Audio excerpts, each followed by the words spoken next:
creating index organized tables. Simply what you do is you create a table and you use the optional clause organization index organized. All it's telling the create table command is to create the table based on the structure of an index. The index organized table is actually organized in the sequence of the primary key index, whatever the primary key is built for this table. Let's go and look at some very simple examples. All I want to do is first of all go and describe the show table. And here's the show table. Here are the columns in the show table. All I'm going to do is create an index organized table which is a duplicate of the show table. So I'm going to copy this script and there's my index organized table. And in order to insert data into the new IoT table, I simply copy across using an insert command from the show table. That's how simple it is to create an IoT. There are other factors in that you can actually create an overflow space for an IoT.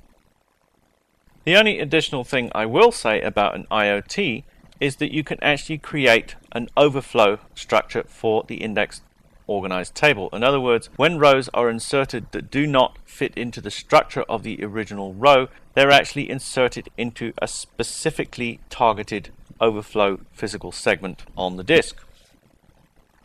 Why is this an advantage? It means that overflow is somewhat organized and it's not randomly plopped anywhere on the disk that the Oracle database can find to be empty. However, this is not strictly true. Really what the overflow segment does is it allows you to define separate storage attributes for the basic centralized table and the overflow segment.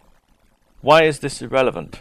Because essentially storage structure is the storage clause which allows you to define parameters such as initial, next, percentage increase, horrible things like that. Why are those parameters not that important? Well, in the latest versions of Oracle, they are not, because generally all the storage structure within tables, including optional parameters commonly used with dictionary managed table spaces, now out of date and replaced with locally managed table spaces, all these parameters such as percentage free, percentage used, percentage increased, etc., are no longer essential to be defined. It is recommended, both with Oracle 9 and 10G, you should use locally managed table spaces for all table spaces.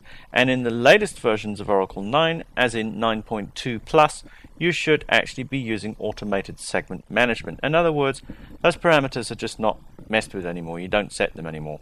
So the basics of IoTs is really simply creating a table as organization index and shoving the rows in from the table you're creating them from, or simply creating that structure and using the table as a regular table. All you've got to remember is that subsequent activity is going to perform best when it actually uses the table in the order of the primary key.